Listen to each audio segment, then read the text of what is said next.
Това, което направихме като пропуск, това, което ще направим сега, за да решим проблема е... Аз лично съм малко скептичен към тапетни врати за бани, въпреки че разбирам идеята на това нещо, но скептицизма ми идва от начина, по който може да бъде довършена вратата отвътре.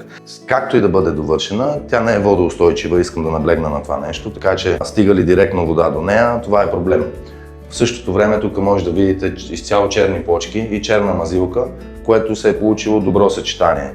Това е важно да си го представите, поръчвайки врата за баня, как ще се получи дизайна от вътрешната страна и как вие ще я завършите, че тя да изглежда добре прямо банята. Чисто като процеси и като етапи, тук първо сме положили алуминиевите каси. Първо се полага алуминиевата част на тапетната врата, което в случая е касата. Идеята е касата да се монтира предварително, тя да бъде обработена в последствие с гипсокартон или по начина, по който ще се обръща, така нареченото обръщане на нашия език. След което вече се обработва крилото, монтираме го и слагаме дръжките в последствие. Тук предстои да ги монтираме, когато монтираме другите интериорни врати в къщата.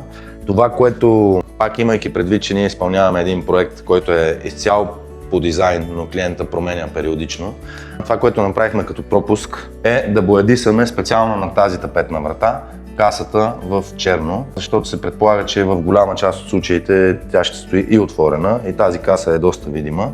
Това, което ще направим сега, за да решим проблема е, ще свалим крилото, ще облепим хубаво всичко тук, покрай крилото и ще го пръснем с спрей, за да го направим черно, при което ще сложим черни капачки на пантите и вече ще го решим този проблем.